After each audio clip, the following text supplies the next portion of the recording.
Bonjour la communauté de Star Wars en direct, c'est Aude pour vous guider dans notre boutique. Celui-là, c'est un incontournable. Oh, ce mash-up, il est parfait. This is the way. Il est tout nouveau, tout chaud. Ça serait hyper cool dans ta pièce Star Wars, non ? Alors, un pour toi, et un autre pour toi. Visitez notre boutique et merci de votre soutien.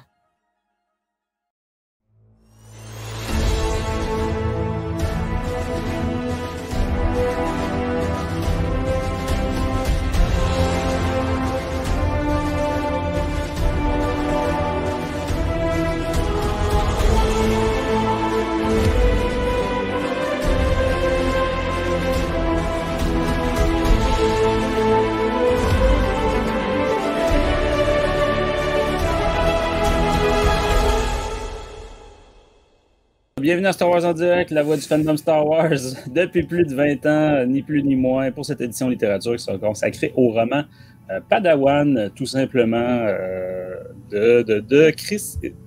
J'ai beaucoup de mal avec ce prénom-là. C'est dur à dire. Dur à dire. Kirsten. Ouais, Kirsten Lablanche, donc Kirsten. On va dire Christine. Christine Blanc. Christine, ouais. Ça va être plus facile. Donc, bref, ici Francis en direct de Québec et comme d'habitude, on va y aller priorité aux dames comme d'habitude. Juliane dans le Grand Montréal, ça va bien? Bien oui, ça va bien, merci. Excellent. Et on retrouve un fidèle des émissions littérature en direct de ce qu'on appelle ici la Nouvelle Chine, à l'autre bout du continent. Ça va, là? Ça va super bien, ça va super. Et toi? Ça va. Écoute, en fait, j'ai envie de te demander, est-ce que tu as encore du souffle? Hein, parce qu'il y a beaucoup d'émissions. Il y a énormément d'émissions. Aujourd'hui. C'est la semaine la plus busy Star Wars en direct, là. C'est fou. Ouais, on va faire des records. Avant d'aller plus loin, on va quand même souligner nos amis de Star Wars Littérature Québec. Ceux qui ne connaîtraient pas, hein, c'est groupe Facebook, groupe de discussion. De temps à autre, des podcasts dont je crois qu'il y a une discussion de groupe justement mercredi avant le Star Wars en direct sur Andorre de façon plus générale, là, pas juste sur l'épisode de mercredi. Donc voilà, on vous invite à rejoindre le groupe et à participer à la campagne de financement pour la cause de la santé mentale au Québec. Donc, si je te demandais, Jean, qu'est-ce qu'on a eu récemment du côté de Star Wars en direct? Oui, alors les émissions récentes.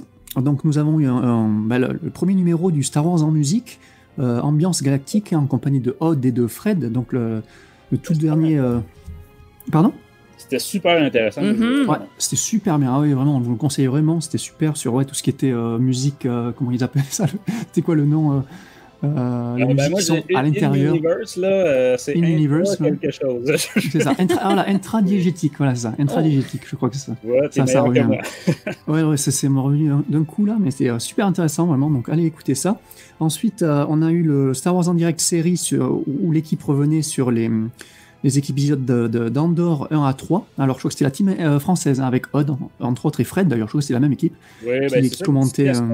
D'ici à ce qu'on publie l'épisode qu'on enregistre en ce moment, parce qu'on est pré-enregistré ce soir, c'est fort probable que l'épisode 4 aussi, là, que notre série, Star Wars en direct série sur l'épisode 4 soit sortie. C'est vrai. Ensuite, on a eu un Star Wars en direct collector où la Team Québec fait une petite mise à jour sur les sorties de septembre 2022. Et enfin, un Star Wars littérature où c'était Tom et moi et Odd aussi. Odd est partout en ce moment. Revenez sur la BD du monstre du temple pic du temple, pardon, et le tome 3 de la Haute République en comics. Voilà. Avec la magnifique, la sulfureuse Lournadi en couverture. Magnifique. Super. Dont on a amplement parlé, toi et moi, dans des épisodes de littérature passés. Oui. Fait que merci, Jean. Écoutez, on perd pas plus de temps, on s'en va directement en hyperespace. Oh crap! Prepare to jump into hyperspace on my mark. All right, stand by.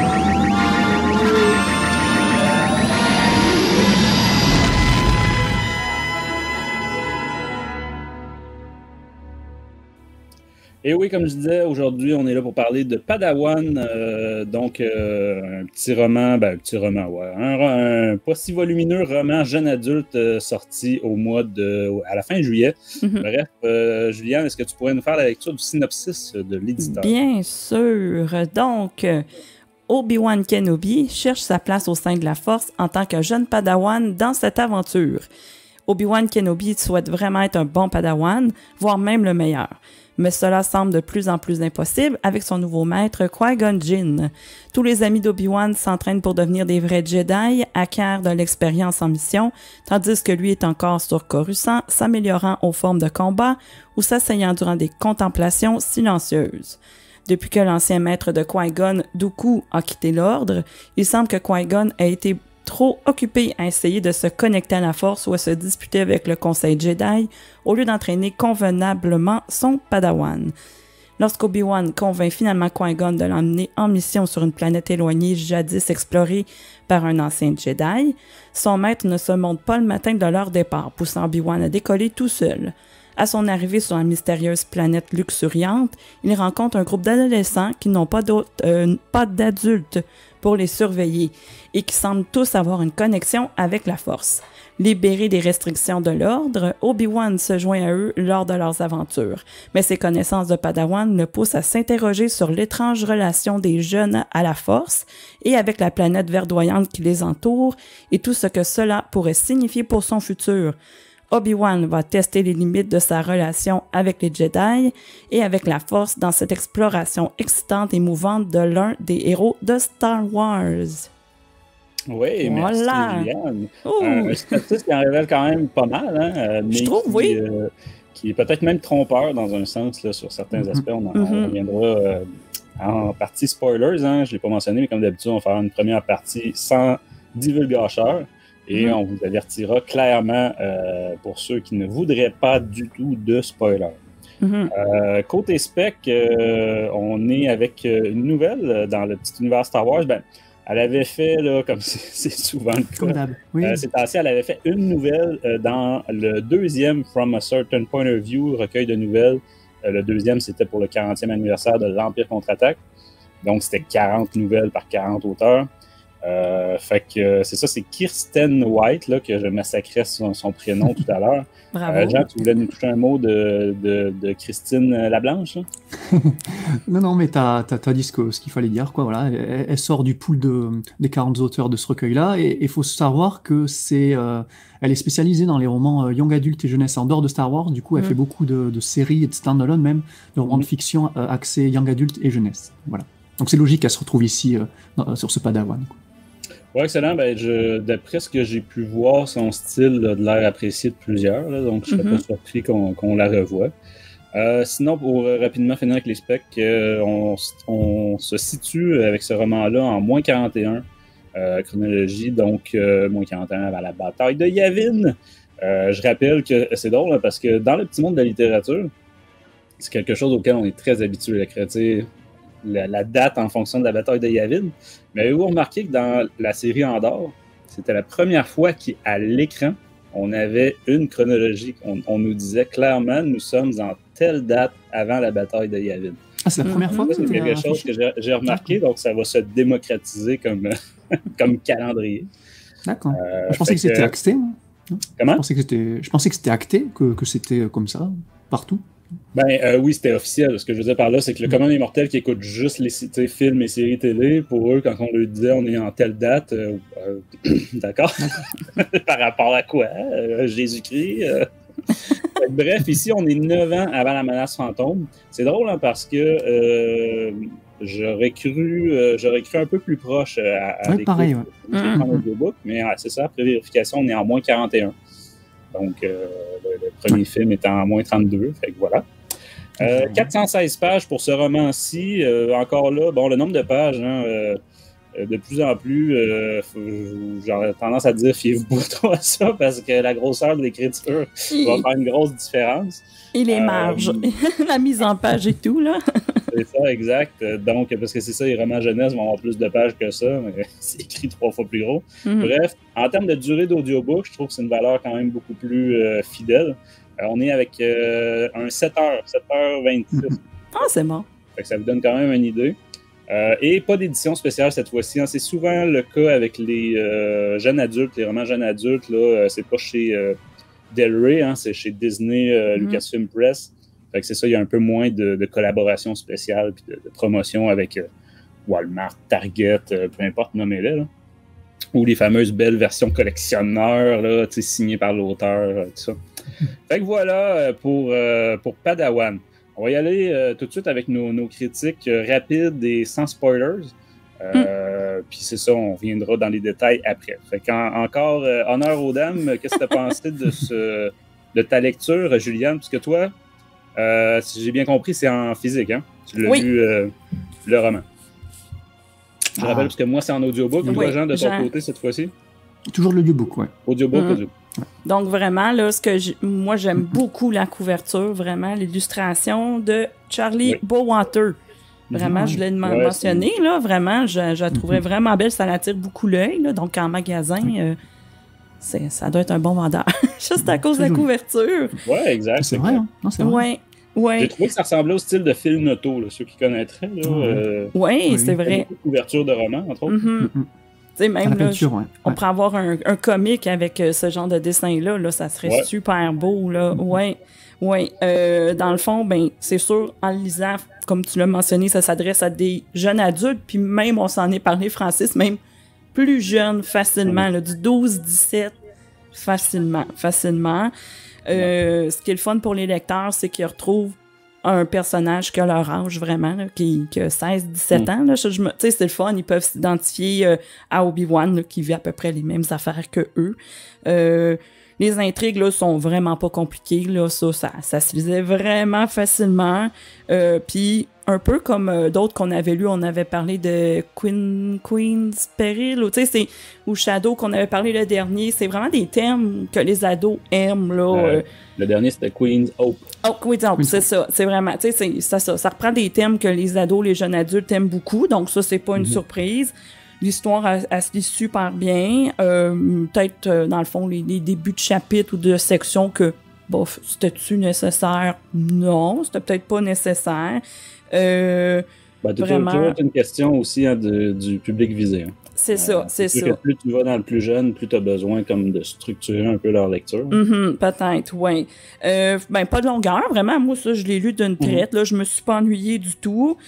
Puis je trouve que l'auteur, quand même, elle a bien saisi Obi-Wan. Je trouve qu'elle a bien amené. On n'était pas dépaysés. C'était pas... Moi, personnellement, j'ai pas trouvé que c'était un Obi-Wan qu'on connaissait pas. Donc, vraiment, on pourra peut-être en parler plus tard, mais ça, j'ai trouvé ça super bien. J'ai été capable de faire des liens avec un Obi-Wan plus vieux qu'on a vu dans les films puis dans d'autres livres. En gros, c'est ça. J'ai bien aimé ma lecture. C'est sûr que j'aurais aimé ça. Peut-être que ça soit un livre adulte qui est un peu comme Brotherhood, qu'on mette un peu plus de chair autour de l'os, qu'on aille un peu plus loin, mais c'est normal. Là, ça s'adresse vraiment à des plus jeunes. Donc, quand même, surprise... de l'intérêt que j'ai eu pour ce livre-là. C'est vrai qu'il faut le rappeler, tu es une grande fan du personnage aussi. Ah oui, mais tu sais, j'aurais pu être vraiment déçue qu'il dénature le personnage, mais quand même, je trouve qu'elle l'a bien saisi. Donc, pour ça, très content. Excellent. De ton côté, Jean? Ouais, j'aimerais bien revenir vite fait sur l'audiobook, déjà, la qualité de l'audiobook, parce que, comme d'habitude, elle est toujours très bien. Et la voix, moi, j'ai trouvé la voix vraiment... d'Obi-Wan / d'Ewan McGregor, très spécifique, je la trouvais excellente, quoi. Je trouve que le narrateur, alors qu'il s'appelle Gary Furlong, qui est irlandais, donc c'est cool d'avoir pris un irlandais pour doubler un écossais, mais le truc c'est qu'en fait, en regardant son profil, il est assez particulier, ce Gary Furlong, parce qu'il est spécialisé en tout ce qui est accent. Il est très doué avec les accents. Il sait très bien, il parle couramment l'accent irlandais évidemment, mais anglais, américain, nickel aussi. Et je trouvais que justement, lui à la narration, ça faisait sens, quoi. Je trouve qu'il imite très bien la voix d'Obi-Wan. Et les autres voix aussi, hein, t'as quelques personnages connus, donc on va pas mentionner le nom ici, qui l'imitent très bien. Elles sont très ressemblantes en tout cas très bon niveau là, à ce niveau-là, niveau des voix. Par contre, alors je sais pas si t'as remarqué au niveau de l'audiobook, il y a un petit couac, mais c'est le premier que j'ai jamais remarqué en fait, quoi. C'est la première fois que j'entends ça. t'as pas remarqué, donc c'est le chapitre 31, donc si tu veux le réécouter, le narrateur hésite en milieu de phrase, en fait, mais vraiment un quart de seconde. Et c'est très très furtif, hein, vraiment, ça m'étonne pas que tu aies laissé passer. Alors moi je me suis repassé, parce que je voulais être sûr, je dis attends, c'est pas possible. Alors, je sais plus la phrase qu'il dit, mais t'as une phrase, puis pam, une accroche, donc il s'arrête en milieu de phrase, et puis il reprend juste après, comme si de rien n'était. Et voilà, c'est tout, c'est juste un petit détail, mais comme c'est la première fois... On l'a déjà mentionné dans des émissions passées qu'effectivement, quand c'est les romans jeunes adultes, donc de chez Disney, Lucasfilm Press, la qualité est quand même un petit peu moins là que pour les romans triple A, on va dire ça comme ça. C'est vrai qu'il y avait quelques romans jeunesse où il n'y avait même pas de tout ce qui était au fond sonore et musique. Là c'est bon, il y a tout ce qu'il faut, il y a le package complet. Il n'y a pas Across the Stars, donc voilà, donc gros point noir. Mais bon, c'est pas grave. Non, mais en tout cas, il y a la musique. Ceux qui vont lire papier, ça ne dérangera pas, Jean. C'est ça. Tu mets pas Across the Stars musique de fond, au pire. Voilà. Quand tu te lis Queen's Hope, il faut te mettre Across the Stars en fond, c'est obligé. Ouais, puis Queen Imperial, faut que tu te mettes du Backstreet Boys. Get down. Bon, d'accord, vous allez écouter notre émission sur Queen Imperial, vous allez comprendre. Excellent. Alors, pour revenir sur le contenu du livre, alors déjà, moi je trouve que pour un public jeune, comme tu disais, Juliane, qui est clairement la cible du livre, je trouve qu'il fait parfaitement le job. Donc tu as le héros adolescent qui se retrouve seul sur une planète avec que des enfants. Comment c'est amené aussi, c'est un petit peu grossier, mais vu que c'est pour une cible plutôt jeune, donc ça passe. T'as toujours les mêmes tropes des young adultes, tu vois, t'as le rapport conflictuel au monde adulte, t'as le rapport à l'autorité, les questionnements par rapport à soi, par rapport à ton futur, tout ça, quoi. T'as pas trop de romance, mais généralement, les young adultes, t'as pas mal de romance. Là, t'en as pas vraiment, Jedi oblige, j'ai envie de dire, mais on a quelques passages furtifs que moi j'ai beaucoup aimé, hein. Je vais pas vous mentir. Donc voilà, donc la majorité des cas sont cochés pour tout ce qui est young adulte. Donc je pense franchement pour un jeune public c'est nickel quoi, c'est juste ils vont passer un super moment, ils vont bien s'éclater. Après plus personnellement, moi j'ai trouvé ça sympa mais pas fou non plus.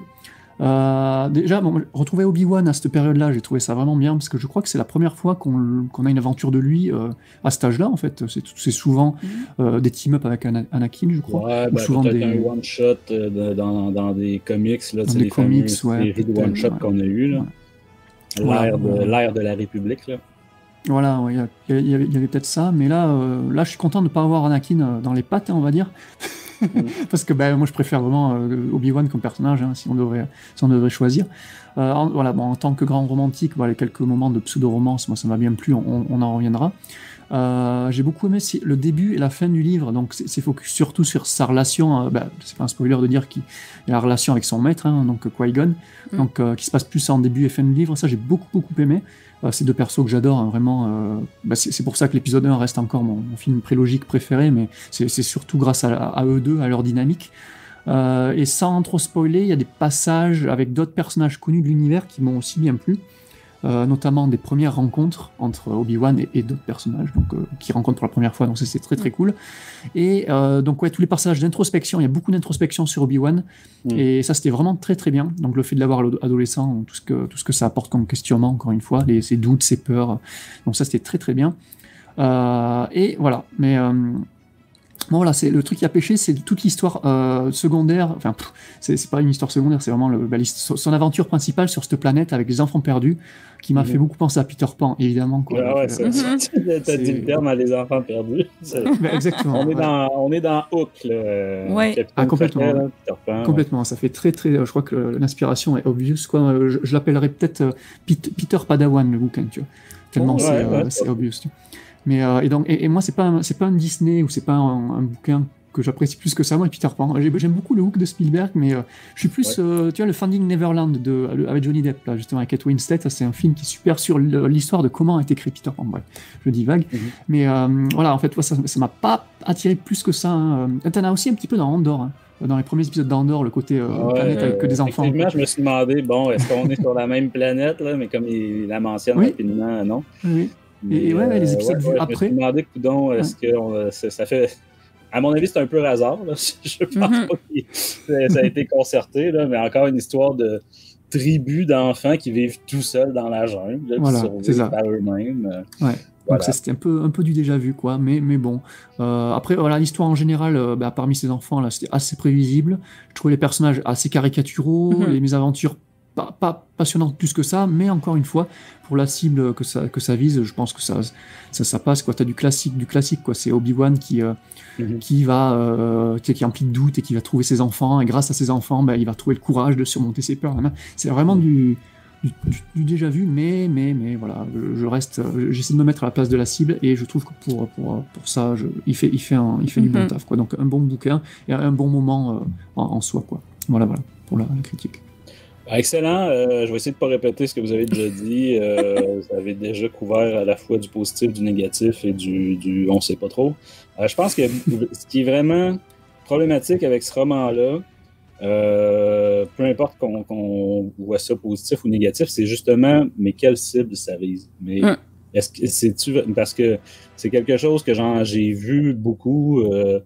J'ai regardé des gens en parler, par exemple, sur des fils Facebook, peu importe, sur des sites, et effectivement, l'aspect, c'est un roman jeunesse qui va commencer le secondaire, comme on dit au Québec. Là, je pense que c'est le lycée en France, je ne sais plus trop.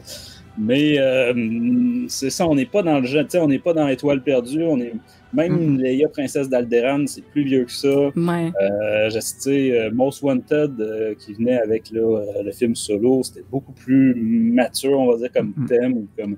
Disons que s'il y avait un cahier des charges de ce que ça prend pour être un roman jeunesse là, qui va finir en bibliothèque verte du côté de la France, ce roman-là, il coche beaucoup de cases. Là, il y a vraiment beaucoup d'aspects.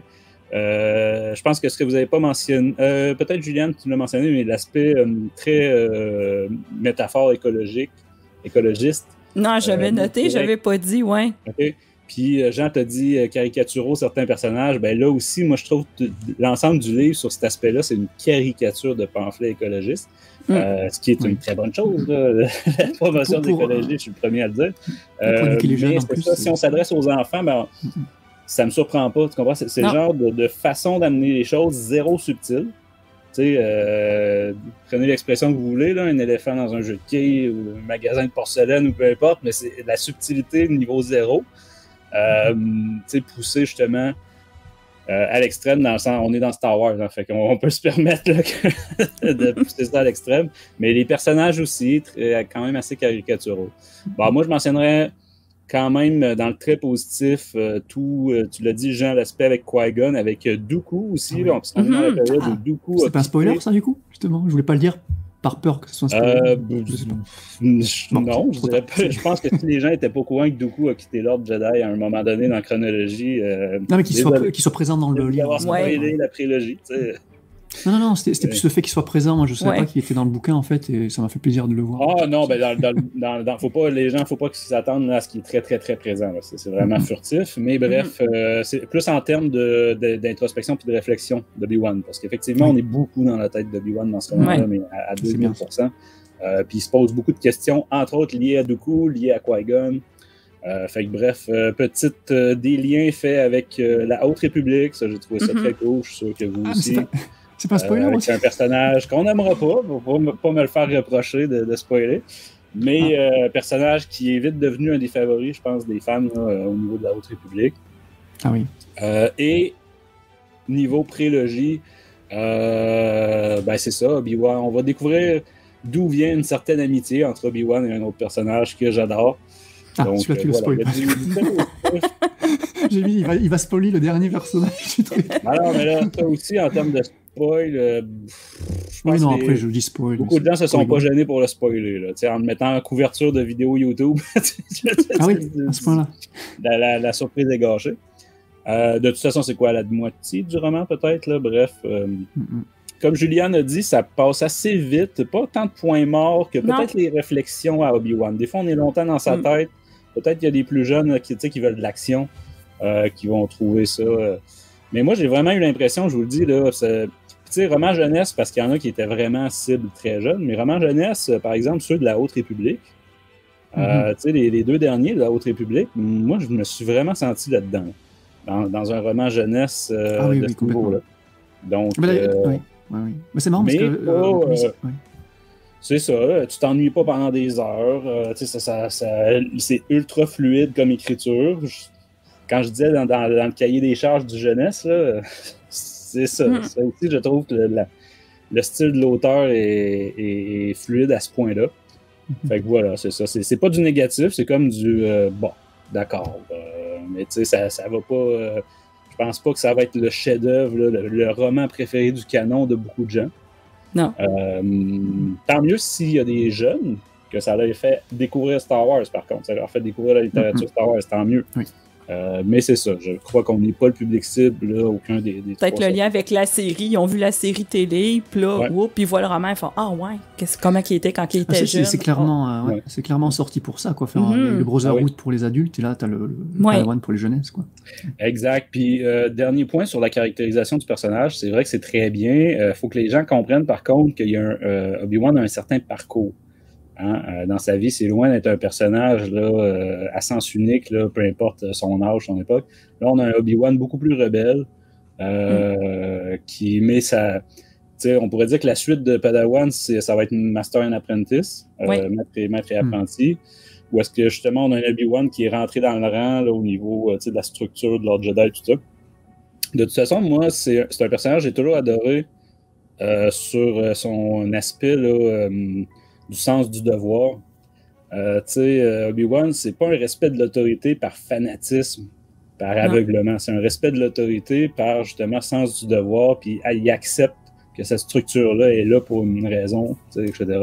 Fait que c'est dans ce livre-là, on dirait qu'il va faire ces choix-là.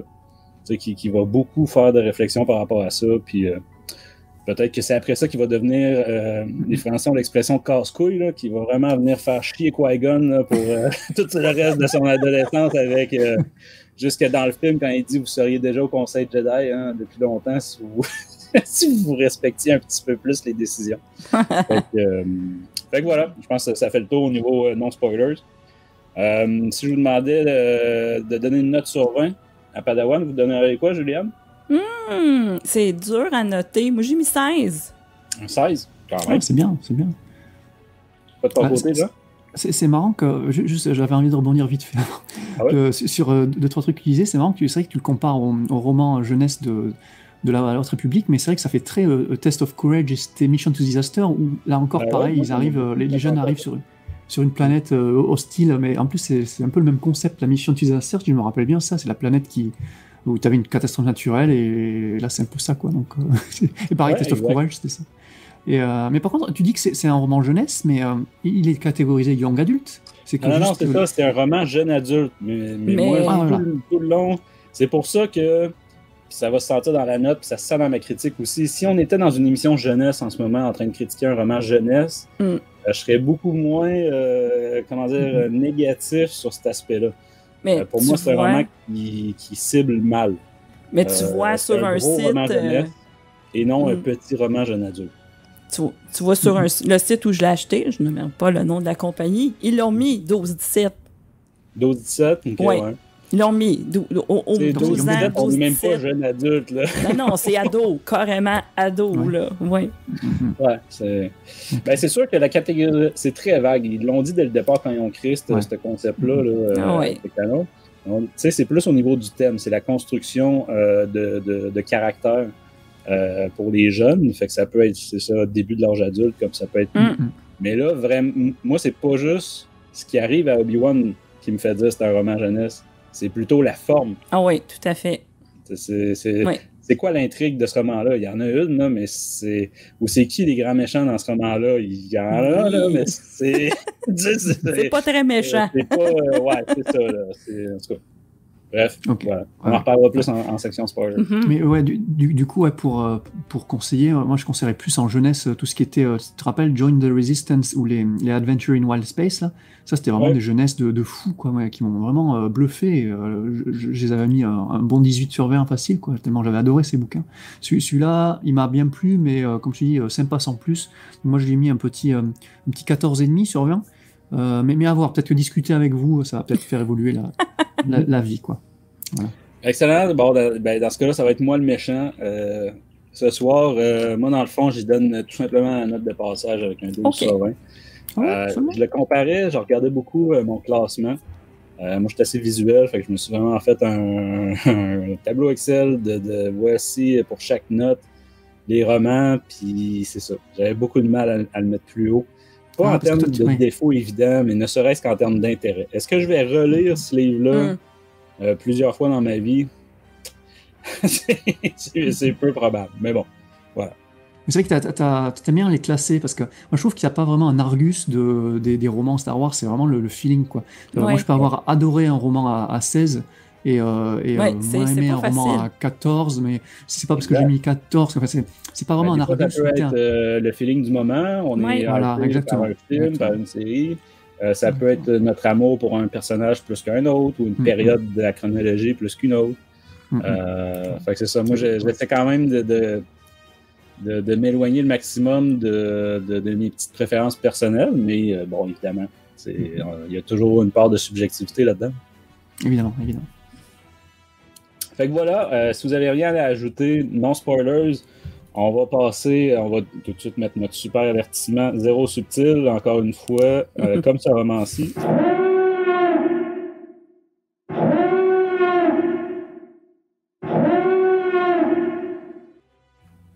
Voilà, donc, si vous n'avez pas compris, c'est le moment de l'émission où, c'est ça, si vous ne vouliez pas savoir ce qui arrive dans ce roman-là, c'est tant pis. Mais d'un autre côté, on le disait en discussion, je crois que c'est avec Jean, ce qui se passe dans ce roman-là, c'est pas non plus comme si on pouvait en écrire une encyclopédie grâce à ça. C'est assez limité quand même. Donc, c'est ça, avant de parler de choses qui nous ont accrochés. Jean, est-ce que tu veux nous faire un petit résumé rapide de ça? Oui, bien sûr, Francis. Donc déjà, contrairement à ce que je disais pour le précédent podcast sur Shadow of the Sith, il n'y a pas de scroll là, en début de livre, pas d'intro, tu commences direct, tu n'as même pas de prologue, rien. Tu commences direct par ce qui semble être une scène d'action, et en fait non, c'est pas vraiment une scène d'action, c'est juste Obi-Wan à la cantine du temple qui se fait bully par son collègue Padawan Bola Ropal. Donc voilà, donc à ce moment-là, Obi-Wan a de l'ambition, il cherche à devenir le meilleur Padawan pour son maître. Qui-Gon qui justement l'invite à méditer, ce que Obi-Wan n'aime vraiment pas faire. Il ressent que Qui-Gon est troublé et pense que c'est Obi-Wan qui en est à la cause, quoi. Donc Obi-Wan va, comme tout le long du livre, se questionner sur ses capacités de Padawan. Il ne va pas se sentir à sa place au sein de l'ordre Jedi, et notamment car, contrairement à beaucoup de ses amis Padawan, il ne ressent pas de forte connexion avec son maître Qui-Gon. Donc il va se rendre dans le banquet hall, donc la salle du banquet, je crois que c'est, où il va découvrir là des gravures sur une grande arche, dont une planète, ainsi que deux noms, Orla Jarani et Comac Vitus. Et ne connaissant pas ces noms, donc il va faire une petite recherche aux archives. Et là, donc c'est le moment bonbon pour les lecteurs de la Haute République. Il va trouver donc des infos sur le Hyperspace Disaster, sur le fait que Orla était une Wayseeker, donc un type de Jedi qui n'existe plus à l'époque d'Obi-Wan. Il va découvrir que d'après Orla, la planète gravée était d'intérêt pour les Jedi et elle a laissé une route assez complexe pour s'y rendre.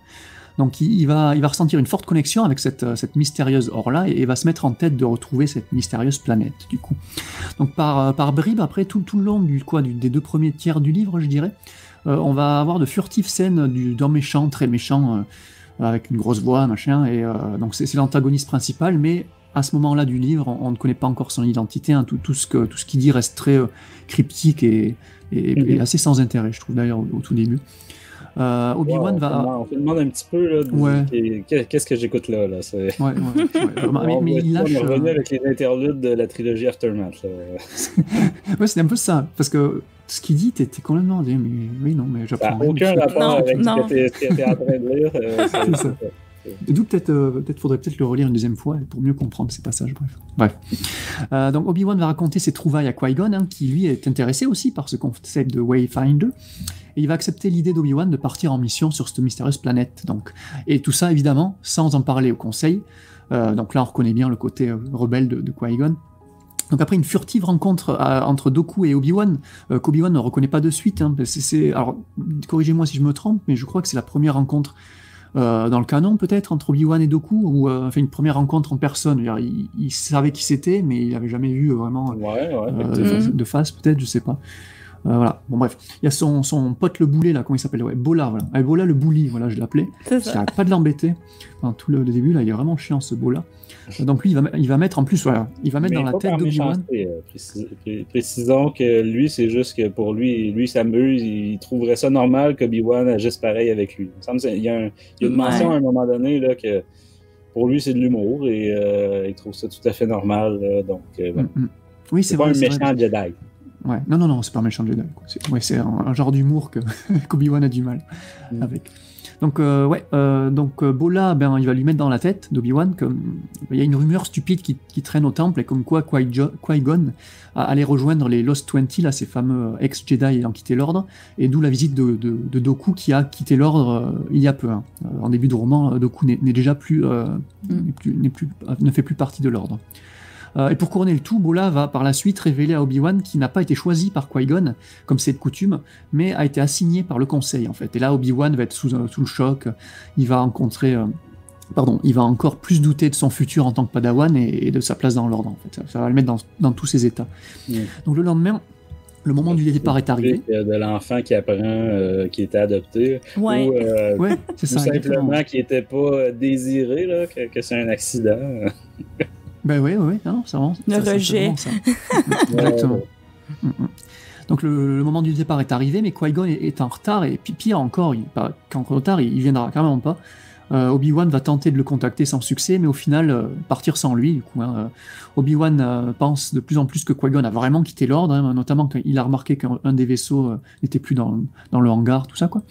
Donc Obi-Wan va se rendre aux coordonnées d'Orla, et va commencer à explorer la planète. Alors au début, il pense s'être rendu là pour rien, et tout juste avant de partir, en fait, il va rencontrer une Mikienne. Donc une Mikienne, c'est cette race un peu comme Zin dans la Haute République Adventure, là, à peau rose avec les espèces de tentacules. Voilà, à la place la des permanente vivante. C'est ça, exactement. Un peu une méduse, quoi. Bref. Du nom de Oji. Donc Oji va un peu le briefer, elle va le faire rencontrer un groupe de jeunes donc, qui vivent sur cette planète qui s'appelle Lenara.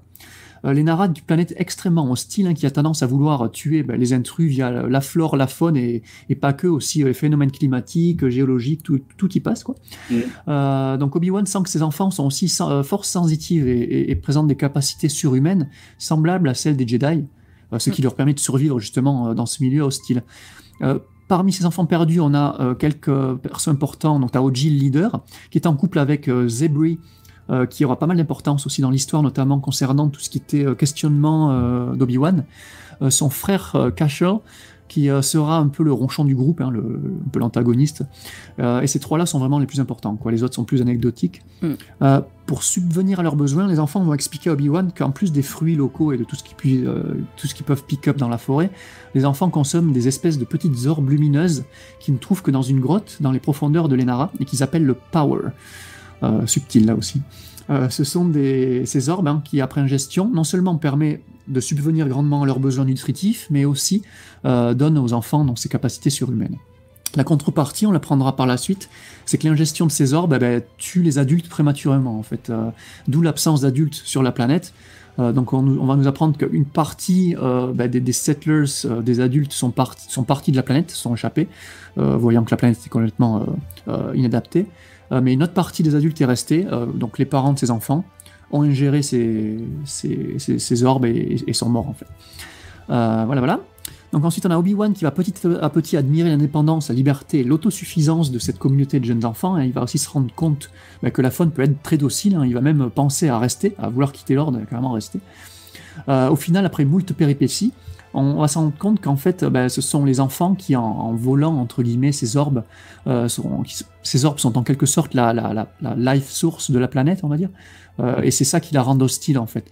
La planète est en fait consciente, entre guillemets, et une certaine sensibilité d'un certain point de vue, ce pouvoir et le pouvoir des enfants qui proviennent de ces orbes, en fait, c'est pas vraiment la force, en fait, c'est ces orbes qui donnent ce pouvoir-là, en fait. Bref.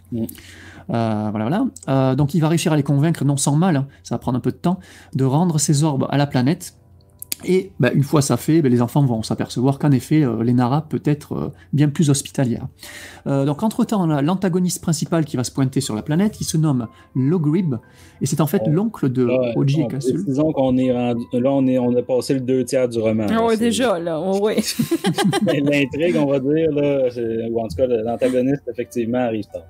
Il arrive tard. Ouais, toute la première partie, c'est plus l'adaptation, mais déjà l'inclusion dans le groupe d'enfants, l'adaptation à la planète, la découverte de la planète, puis après, ouais, t'as ce méchant qui rentre. C'est un méchant très méchant, hein, comme on a dit. Voilà, donc le type. Le méchant. Voilà, c'est un peu ça, quoi. Donc c'est un Mickien également, hein, vu que c'est l'oncle de Doji et de Castle. Il fait partie donc ce groupe d'adultes qui est parti de la planète un peu plus tôt. Donc il revient donc sur la planète commandé par un mystérieux financier dont on n'apprendra quasiment rien sur l'identité du mystérieux financier de l'expédition.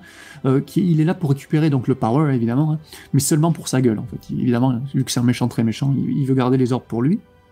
Et pour l'aider dans sa tâche, donc il a embauché un groupe de mineurs dont fait partie Dexter Jettster, donc notre ami Dex, notre Basilisk préféré.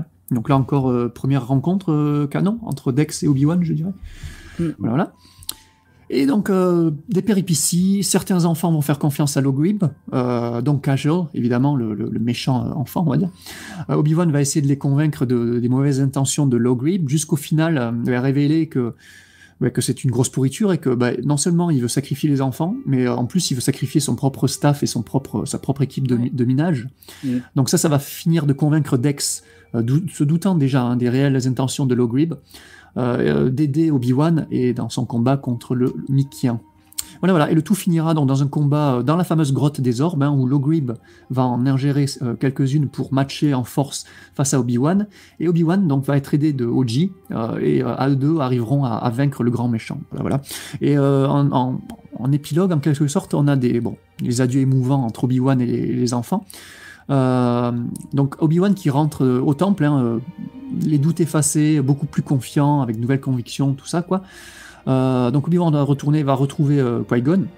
Il va se rendre compte que Qui-Gon, en fait, l'a volontairement laissé partir seul pour justement lui apprendre à surmonter ses peurs, à lui apprendre à être quelque peu rebelle, hein, par moments, à faire fi des règles imposées par l'ordre et à découvrir que la force peut enseigner de diverses manières, quoi. Donc c'est une jolie conclusion qui se finit par une nouvelle relation entre Obi-Wan et Qui-Gon, la fameuse relation qu'on connaît plus dans les films, ainsi qu'une nouvelle séance de méditation. Donc ça finit sur ça, c'était assez drôle. Voilà pour le résumé. Excellent. On pourrait quand même résumer en partie le roman aussi à dire la morale de cette histoire. Si on était comme dans South Park, hein, à la fin de chaque épisode, il y avait une vraie morale expliquée. Donc, j'ai appris quelque chose aujourd'hui. Et cette fois-ci, c'est la morale de Spider-Man. Donc, c'est en termes d'originalité, mais bon, c'est qu'à grand pouvoir équivalent à grande responsabilité. C'est beaucoup ça, hein. Les réflexions d'Obi-Wan, là, c'est à quoi ça sert d'avoir du pouvoir si c'est pour faire du mal autour de toi, etc. Ou en tout cas, si les conséquences parce que c'est ça, les enfants de la planète, eux, c'est un cercle vicieux en même temps, mais ils prennent ça pour se défendre contre la planète, puis ils se font attaquer par la planète parce qu'ils prennent ça. Donc, bon.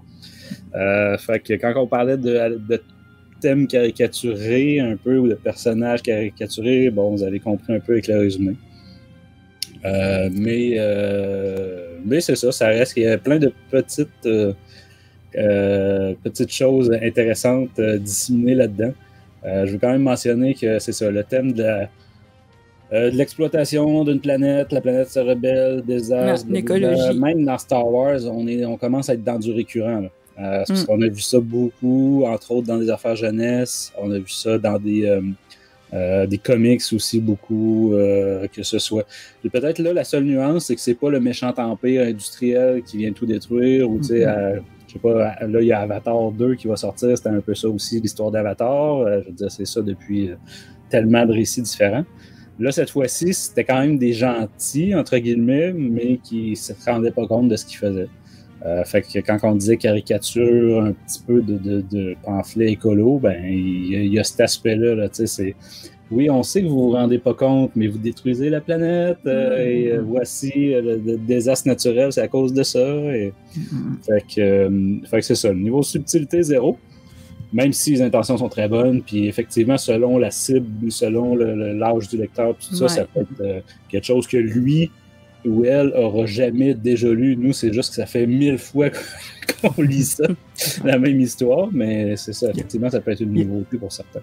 Il y a une pointe de subtilité quand, justement, il confronte Obi-Wan au fait que lui aussi utilise la force, et avant qu'on sache que ce soit les orbes qui délivrent la force aux enfants, non, je dis n'importe quoi, on sait que c'est les orbes.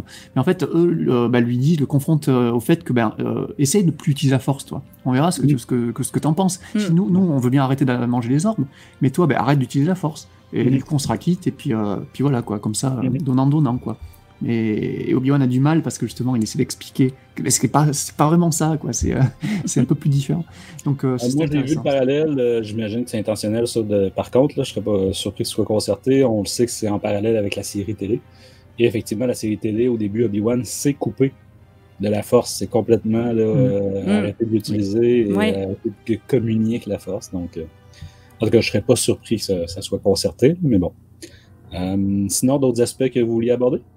Ben, il y avait des clins d'œil, le fun, deux petites situations. À un moment donné, on parlait relations amoureuses et tout, puis Obi-Wan qui dit « En tout cas, moi, si jamais j'ai une amoureuse, ça sera jamais quelqu'un qui a de la puissance, qui est au pouvoir. » Là, t'es OK, tu sais.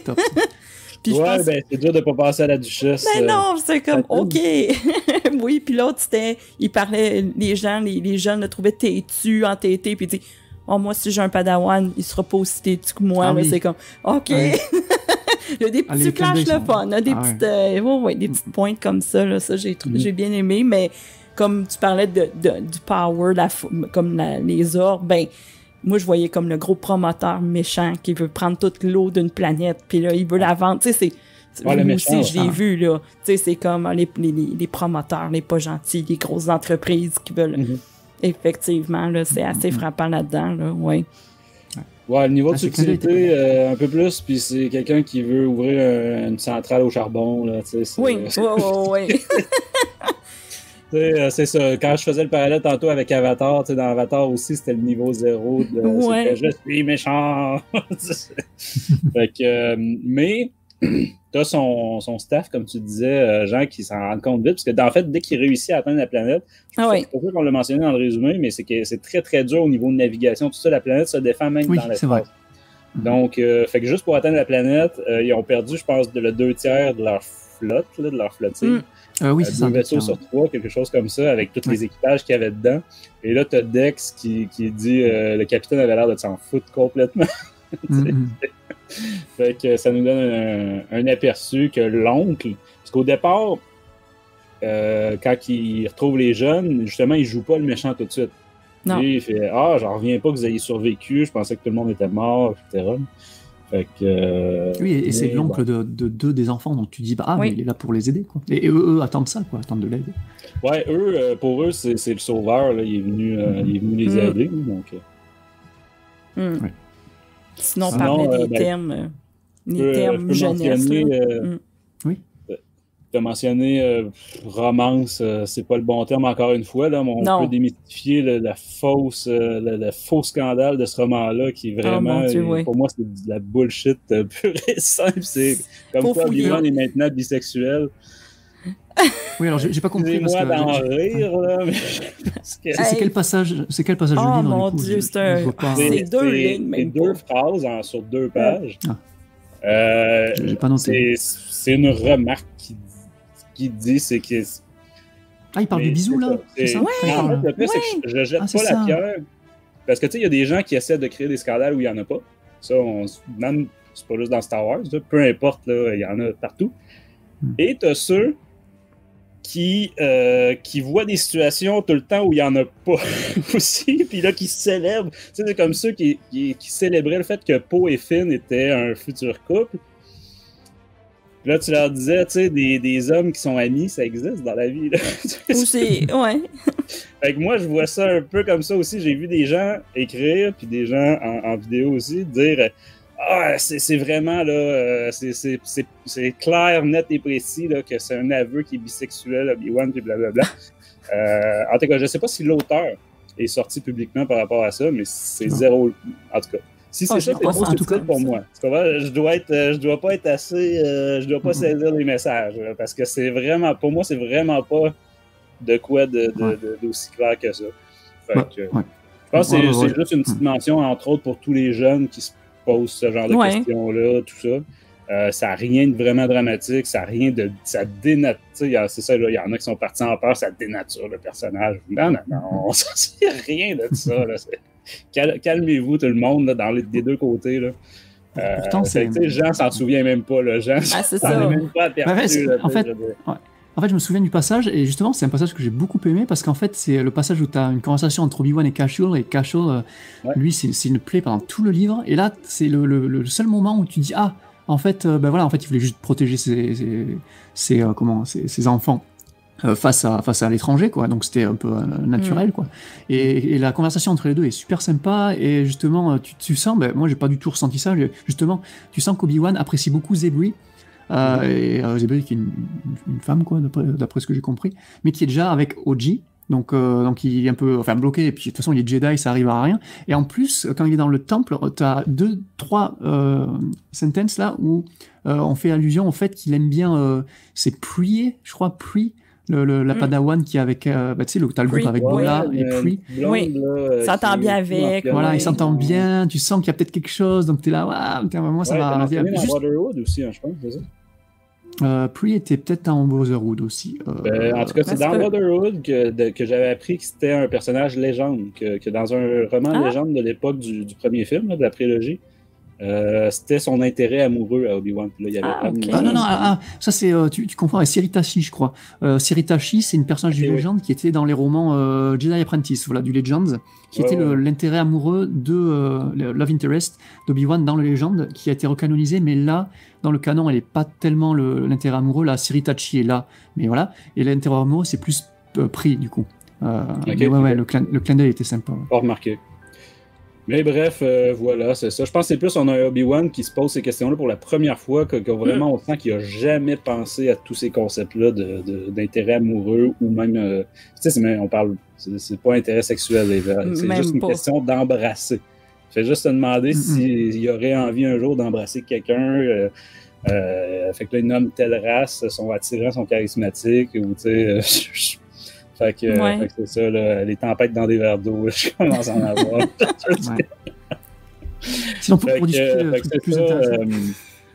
Fait que Obi-Wan n'est pas dénaturé par ce roman-là. Ceux qui n'ont pas tant apprécié le traitement dans Kenobi, moi je trouve qu'ici on est dans un vraiment zéro surprenant. C'est vraiment la continuité, mais en sens inverse, dans le sens c'est un peu comme un préquel de Maître et Apprenti. Pour moi, c'est vraiment le lien il est bien. C'est vraiment rien à redire. Et tu voulais parler des thèmes un petit peu young adulte / jeunesse. Ouais, ben tu sais, on parlait, on en parle beaucoup de santé mentale et compagnie. Puis là, tu sais, anxiété, méditation. Tu sais, il revient. Quand j'ai peur, quelque chose, j'aime mieux. Tu sais, je veux méditer, même si j'aime pas ça. Je le fais. Tu sais, le rejet au début du roman. Donc, tu sais, c'est vraiment des thèmes là, qu'on entend beaucoup parler puis que l'auteur a été capable de mettre dans le roman. Là, Je dirais la peur de l'abandon. Oui, aussi. Le rejet, c'est ça. Plus que le rejet, vraiment la peur de l'abandon que certains jeunes ont par rapport à l'autorité parentale. Donc, sa relation avec Qui-Gon, c'est beaucoup ça. Hein. Qu'est-ce qui va arriver avec moi si Qui-Gon quitte l'ordre? C'est défier l'autorité, c'est ça, l'apprentissage de la vie, c'est ça, il est tout seul, puis là, il apprend, il découvre, puis c'est ça. Et tu dis que dans une autre dimension, quoi, dans un univers parallèle, Obi-Wan, à force de se mettre ça dans la tête, tu dis, mais il y a des passages dans le livre, je dis, mais heureusement qu'il discute avec Qui-Gon, parce que Obi-Wan aurait peut-être pu basculer du côté obscur aussi. Qui sait, quoi, s'il avait continué à être perturbé, s'il était resté sur la planète, s'il avait continué à tout le temps réfléchir à ça. Moi, je trouve que Qui-Gon, justement, fait pas la même bêtise que Obi-Wan et Anakin dans Brotherhood, par exemple, où tu vois que dans ce livre, ils arrivent jamais à se parler. Alors, non seulement tu as le contexte de la guerre des clones qui fait que, mais ils y arrivent à la fin de Brotherhood à se parler, mais ils vont pas dans les, ils s'arrêtent au superficiel, ils vont pas dans les détails, et du coup ils parlent pas de ce qui est vraiment important, tandis que là, j'ai adoré le fait que Qui-Gon parle à Obi-Wan en fait.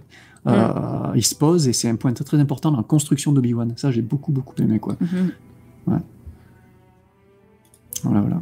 Vous voulez parler un petit peu de la Haute République, parce que c'est un des points forts de ce bouquin, c'est tous les trucs, tous les liens. C'était génial, ça. Franchement, avoir mis ça là, c'était une grosse surprise, pareil. Je ne l'ai pas mentionné, mais c'est à la fin, dans le fond, qu'Obi-Wan va dénicher c'est tout son ancien vaisseau.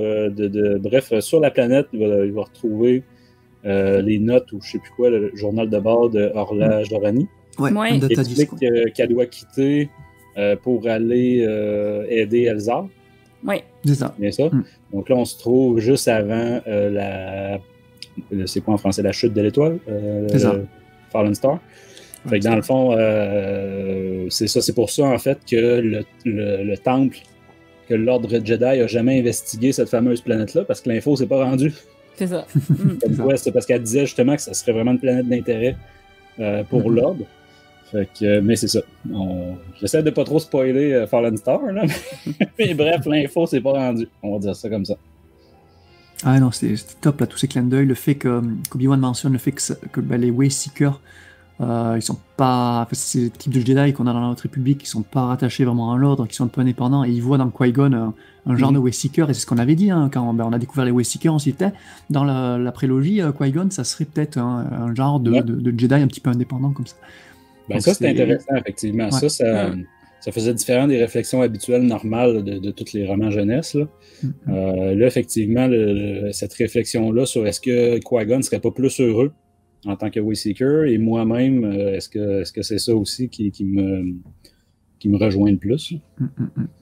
Ouais, c'était vraiment bien intégré. Ça, c'est cool que dans les romans, là, c'est un roman prélogique en quelque sorte. C'est pré-prélogique. Rajoute pré-prélogique, ouais, c'est ça. Il rajoute un peu de l'or de l'autre République, là, encore tout chaud à la prélogie. Alors, c'est super cool, c'est vraiment cool. Ah ouais, tout est très bien. Ces temps-ci, là, depuis plusieurs mois, même peut-être quelques années, là, on n'a pas de gros reproches à faire, en tout cas au niveau littérature. On ne parlera pas de Dave Filoni ce soir. Mais côté littérature, c'est très très bien imbriqué. Donc, chapeau encore une fois, c'est le cas ici aussi. Et pour, je ne sais pas si vous aviez d'autres thèmes à aborder, je voulais juste mentionner Dooku vite fait aussi. Déjà, j'aime beaucoup comment ils ont introduit son apparition. Tu as Obi-Wan qui va juste entendre sa voix, sans vraiment le voir. Tu entends quelqu'un qui critique les Jedi et l'ordre. Et toi, avec l'audio, tu sens un petit peu que le narrateur a fait une espèce de voix qui ressemblait quand même pas mal à celle de Christopher Lee, donc tu sens que tu vois qui c'est, quoi. Mais son nom n'est pas encore mentionné, tu vois. Et c'est plus tard, quand Bola, je crois que Bola va faire peur à Obi-Wan, justement, avec cette rumeur, que là, bam, il va se retrouver face à face avec Christopher Lee, quoi. Donc c'est super cool de le voir là, et ça met un froid en plus, tu vois, sa présence, franchement, il a une espèce d'aura, ce personnage. À chaque fois qu'il a t'es là, et Obi-Wan, c'est ce qu'il a, quoi. Il est là, il est face à lui, et puis c'est fou, quoi. Alors qu'il est encore gentil. C'est la période où Dooku est le plus intéressant, c'est ça qui est le plus... moi, vraiment, là... puis on se rappellera que Dooku Jedi là, c'était sorti vraiment pratiquement en même temps, ou une semaine d'intervalle avec Master and Apprentice. Fait que c'était vraiment lié les deux, là, beaucoup. Puis pour ce qui est de Qui-Gon, évidemment qui est dans les deux. Puis cette fois-ci, c'est ça, on retrouve... c'est ça, moi, ça a été mon petit intérêt là, du début du roman. Là. OK, on est vraiment dans le moment où, justement, Qui-Gon se pose vraiment, peut-être réellement, ces questions-là, à savoir s'il devrait quitter aussi. Mais bon, ça reste très superficiel. Là. On passe par-dessus ça, puis on part explorer une nouvelle planète là, assez vite. Mais Qui-Gon est très bienveillant vis-à-vis de son ancien maître. Il dit que le temple sera toujours ouvert pour lui, que chacun prend ses propres décisions, ses propres choix. Donc non, vraiment, tu sens que Qui-Gon aussi c'est un super perso. À chaque fois qu'il est là, c'est génial. C'est quelqu'un de très, très apaisé. Sinon, rapidement, je vois que l'heure file. Est-ce que vous aviez d'autres éléments là, que vous vouliez aborder qui spoilent l'intrigue? Il y a juste un petit easter egg, on va dire ça comme ça. Il y a la mention de la créature, donc c'est juste une phrase où ils sortent le nom de la créature, le Gorelian Ghost Viper, qui n'a été mentionné qu'une fois auparavant, et c'est dans la novélisation de l'épisode 3 par Matthew Stover. Donc là, j'avais juste envie de faire un petit point sur ça. Entre Brotherhood... Tu fais partie du fan club de ce roman-là. Mais ouais, c'est ouf, parce que t'as Brotherhood, Queen Hope, et Shadow of the Sith, et là Padawan. Donc ouais, t'as les 4 derniers romans qui font la mention de... un petit clin d'œil à Matthew Stover et à son bouquin, donc c'était rigolo, quoi. Ouais, c'était quand même une très très bonne novélisation, il faut le reconnaître. Mais qui n'est pas, en tout cas, qui n'est pas à 100% canon, je tiens quand même à le rappeler. C'est ça. C'est excellent. Si vous n'avez pas autre chose, c'est là-dessus qu'on va conclure l'émission. Tu sais, je m'attendais quand même, je savais pas exactement si vous aviez vraiment là, beaucoup apprécié ce roman-là ou quoi, mais je m'attendais quand même que c'est ça. Personne allait sauter de joie, c'était un chef-d'œuvre, tout ça. Puis personne allait non plus le démolir.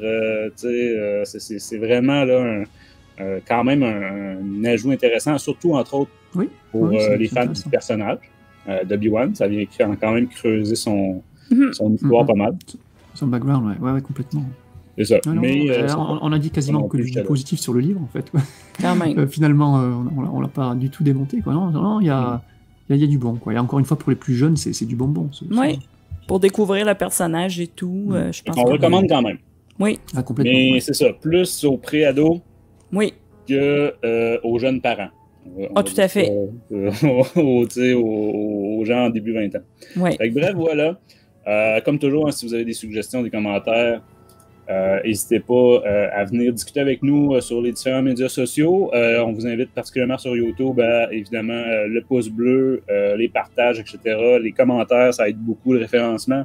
Il y a aussi l'option, plus récemment, des dons directement par YouTube. C'est très simple, très rapide. Et bon, comme ça rentre avec Google et compagnie, là, vos informations bancaires sont quand même relativement protégées. Là, j'ose pas dire sécurisées, parce que là, il y a des fuites de données toutes les semaines maintenant. Voilà.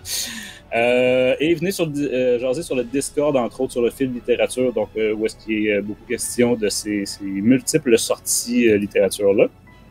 Donc, voilà, si je te demandais, Juliane, qu'est-ce qu'on a au programme? On va se limiter à la littérature, parce qu'évidemment, il y a la série Andorre, il y a toutes sortes d'affaires.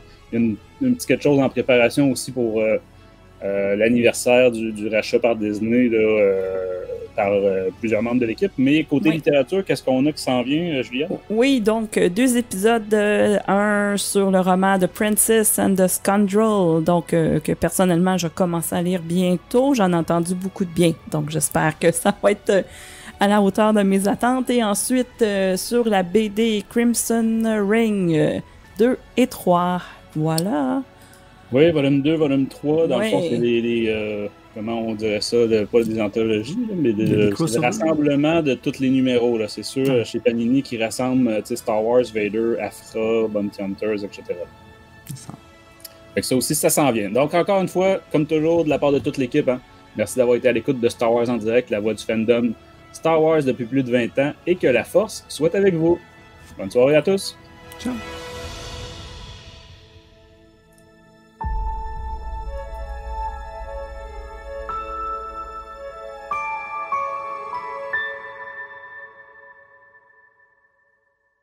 Star Wars en direct remercie ses partenaires Mint in Box, Planète Star Wars, Star Wars Universe, le groupe Star Wars Geeks Québec, la boutique Kaya et la convention Génération Star Wars et Science-Fiction.